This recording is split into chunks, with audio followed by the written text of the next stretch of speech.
Hello दोस्तों, सब ठीक हैं। आशा है कि प्रभु की कृपा से आप सभी स्वस्थ और खुशहाल हैं। आज हम सुनेंगे प्रभु के दास रेनहार्ड बॉनके की एक गवाही, जिन्होंने कैसे एक डिस्को बार को एक चर्च में बदला। गवाही शुरू करने से पहले, अगर आपने अभी तक हमारे चैनल को सब्सक्राइब नहीं किया है, तो कृपया करके सब्सक्राइब कर लें। ऐसा करने से आप हमारे नए वीडियो और गवाहियों से अपडेट रहेंगे। धन्यवाद। ये वाकई मेरे साथ हुआ था, जब मैं भी जवान था, और यहाँ बहुत सारे जवान लोग हैं। मैं एक युवा प्रचारक था। मुझे एक चर्च में प्रचार करने के लिए आमंत्रित किया गया था। शुक्रवार, शनिवार, रविवार, तो मैं वहाँ था।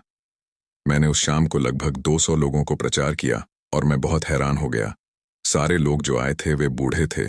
मैं भी बूढ़ा हूँ, लेकिन फिर भी मैं जवान था। मैंने केवल सिरों को देखा और मैंने अपने दोस्त हैरोल्ड को बदलते हुए कहा, हैरोल्ड, शहर के जवान लोग कहाँ हैं? मीटिंग के अंत में उन्हें नहीं देखा गया। मीटिंग के अंत में उसने कहा, मुझे खुशी है कि तुमने इसे ध्यान दिया। जवान लोग गायब थे। वह कहा, मेरी कार में बैठो, तुम जाना चाहते हो कहाँ हैं जवान लोग? मैंने कहा, हाँ, मुझे जानना है। तुम्हें मेरी कार में बैठना चाहिए, मैं तुम्हें दिखाऊंगा। मैंने उसकी कार में बैठा। हम शहर में चले गए और फिर हमने औद्योगिक क्षेत्र में जाकर रुका और मैंने बाहर देखा और मैंने एक विशाल इमारत और उस इमारत के चेहरे पर बड़ी चमकीली बत्तियां देखीं। Disco disco. और मैंने संगीत सुना। वह भयानक संगीत था। उसने कहा, बाहर आ जाओ, मैं तुम्हें दिखाऊंगा कहाँ हैं जवान लोग। मैंने कहा, मैं कभी भी डिस्को नहीं गया हूं। मैं आना नहीं चाहता। मुझे पहले ही काफी देखा है। उसने कहा, क्या तुम चाहते हो कि तुम्हें इसमें डाल दूं? कार से निकला लोग यहाँ हर जगह थे। तब पवित्र आत्मा ने मुझसे कहा, उसने मुझसे कहा, रेनहार्ड, नृत्य हॉल के दरवाजे खोलो और अंदर देखो। मैंने नृत्य हॉल के दरवाजे खोले और मैंने देखा कि वहां जवान लोग बहुत उत्साह से नृत्य कर रहे थे। संगीत मेरे पूरे शरीर से गुजरा, मेरे पेट में गया और मुझे लगा कि ओह ठीक है। अचानक मैंने कुछ देखा। मैंने देखा कि वे लड़के और लड़कियां, वह जवान लोग, वे नृत्य कर रहे थे। लेकिन जब मैंने उनके चेहरों पर देखा तो मैंने देखा कि वे कुछ खोज रहे थे। वह बाहर दरवाजा बंद करो। मैंने कहा, हैरोल्ड, डिस्को के मालिक को तुम जानते हो? उसने कहा, हाँ, मैं जानता हूं। मैंने कहा, मुझे उसके पास ले चलो। उसने कहा, क्या? उसे तुम्हें क्या चाहिए? मैंने कहा, मैं उससे 5 मिनट के लिए पूछना चाहता हूं, इन जवानों को 5 मिनट का समय देने की अनुमति देने के लिए। उसने कहा, तुम क्यों नहीं? तुम पागल हो। मैंने कहा, तुमने मुझे यहां क्यों लाया? मालिक कहाँ है? उसने मुझे मालिक के पास ले गया। मैंने मालिक से कहा, सर, मैंने जर्मनी से पूरे दूर से यहाँ आया हूँ, ये मायने नहीं रखता। मैं बस सोचता हूँ कि तुम्हें झात होना चाहिए। मैंने सिर्फ 5 मिनट के लिए जवानों से बात करनी है। उसने मुझे देखा। मैं बस चर्च से आया हूँ, मैं प्रीचर की तरह दिखता हूँ। उसने कहा, क्या तुम प्रीचर हो? मैंने कहा, हाँ, मैं हूँ। बोला, जाओ और अपने चर्च के लोगों को प्रीच करो। मैंने कहा, मिस्टर, जवान लोग चर्च नहीं आते, इसलिए प्रीचर डिस्को में आता है। मैंने कहा, मुझे बस 5 मिनट दो सर, केवल 5 मिनट। उसने मुझे देखा। मैं वहां से निकल गया। उस पल मैंने पुनः पवित्र आत्मा से बोलते हुए सुना, रेनहार्ड, डिस्को के मालिक को यह बताओ, जब तुम नृत्य हॉल में देखा करते हो तो क्या देखते हो? मैंने जल्दी से मुड़ा।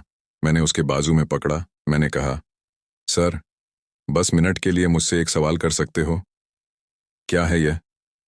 मैंने कहा, क्या तुम विश्वास करते हो कि तुम्हारी डिस्को में जवान लोग यहाँ कुछ ढूंढते हैं जो उनके जीवन के लिए आवश्यक है? उसके चेहरे का रंग बदला हुआ था।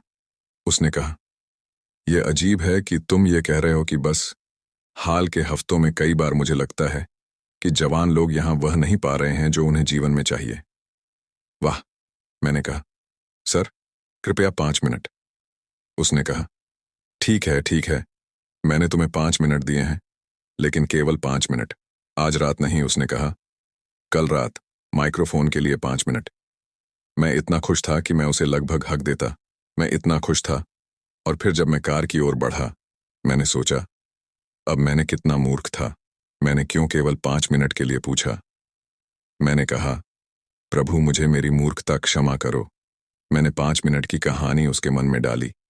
मैंने क्यों और नहीं मांगा। बाद में मैंने फिर से प्रार्थना करना शुरू किया।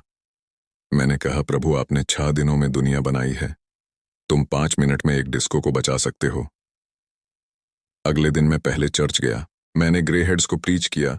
मुझे नहीं पता मैंने क्या प्रीच किया, लेकिन मुझे लगता है कि ये मेरा सबसे खराब सरमन था, क्योंकि मेरा मन पहले ही डिस्को में था।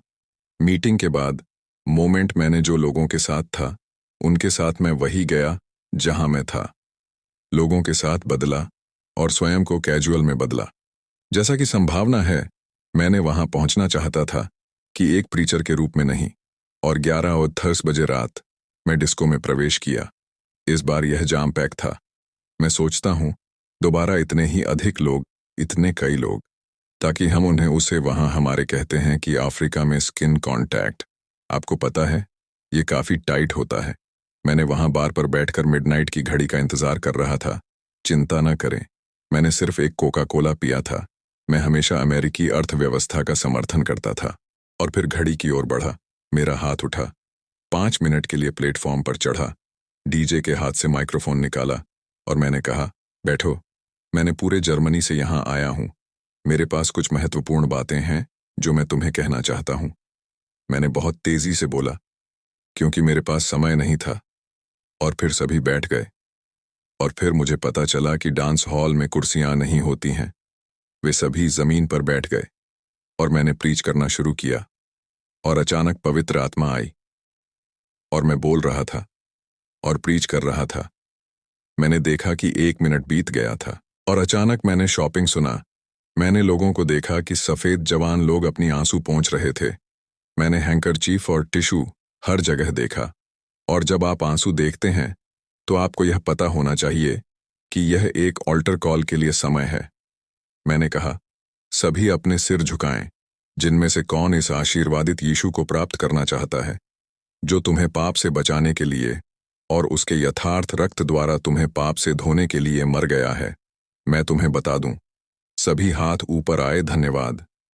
जब 5 मिनट बीत गए, तो मैं काउंटर नंबर 9 पर चला जा रहा था और प्रभु की महिमा कर रहा था। मेरी तीर खिड़की से बाहर निकली और तुम्हारी इस तरफ हिट होगी। अब तक की बातें। 1 साल बाद मैं शहर में वापस आता हूं। हैरोल्ड मेरे लिए हवाई अड्डे पर अपनी कार के साथ इंतजार कर रहा है। उन्होंने कहा, क्यों ना मेरी कार में बैठो मेरे पास। तुम्हारे लिए एक सरप्राइज है। वह मुझे शहर के रास्तों से लेकर चलाया। मुझे लगा कि मैं इस रास्ते को जानता हूं। फिर उसने रुका, मुझे खड़ा किया जो पुराने इमारत के साथ खड़ा था, जहां उसने पिछले साल खड़ा हुआ था। मैंने खिड़की से बाहर देखा और मुझे एक झटका लगा। मैं डिस्को डिस्को नहीं देख सकता था। जो इमारत चेहरे पर था, एक क्रॉस था। हेलोलुए हैरोल्ड ने मुझसे कहा, रेनहार्ड, ये सबसे अच्छा नहीं है। मेरे साथ चलो। उन्होंने दरवाजा खोला और वहां थे युवा लोग। क्या तुम मुझे याद करते हो? क्या तुम मुझसे याद करते हो? मैं ढोलकियां वाला था। क्या तुम मुझसे याद करते हो? मैंने प्रकाश को कहा, क्या तुम मुझे याद करते हो? मैंने उनके साथ प्रार्थना की। वह वही थे जो उस डिस्को में वही थे। वह वही थे जो उस डिस्को में वही थे, जो वह तबाह हो गई थी।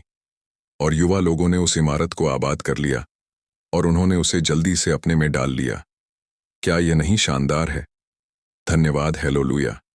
इस राष्ट्र और पूरे विश्व में सुसंगत रूप में ईसा के नाम में सुसंगत रूप ले जाएगी। अगर तुम यह करना चाहते हो तो अपने हाथ ऊपर उठाओ। तुम्हारे हाथ उठाओ।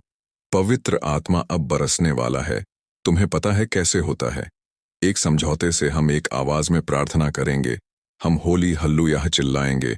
जमीन से स्वर्ग तक जो है, वह प्रभु की प्रशंसा है। और एक बार जब तुम ऐसा करोगे, तो तुम पवित्र आत्मा को आकर्षित करोगे और तुम चिल्लाते रहोगे, हालेलुया। फिर अचानक पवित्र आत्मा आएगा और तुम भर जाओगे। धन्यवाद दोस्तों कि आपने हमारी गवाही सुनी। इस प्रभावपूर्ण कहानी ने हमें यह याद दिलाया है कि प्रभु की कृपा असीम है और उसका विश्वास सब कुछ संभव बना सकता है। यह समझाता है कि हर क्षण में भी हम प्रभु के साथ हैं और जब हम उस पर आशीर्वादित भरोसा करते हैं तो कुछ भी संभव है। आप सभी से निवेदन है कि इस कथा को अपने दोस्तों और परिवार के साथ साझा करें ताकि और लोग इस आत्मिक शिक्षा से आशीर्वाद प्राप्त कर सकें। धन्यवाद और प्रभु का आशीर्वाद हमेशा आप सभी के साथ रहे।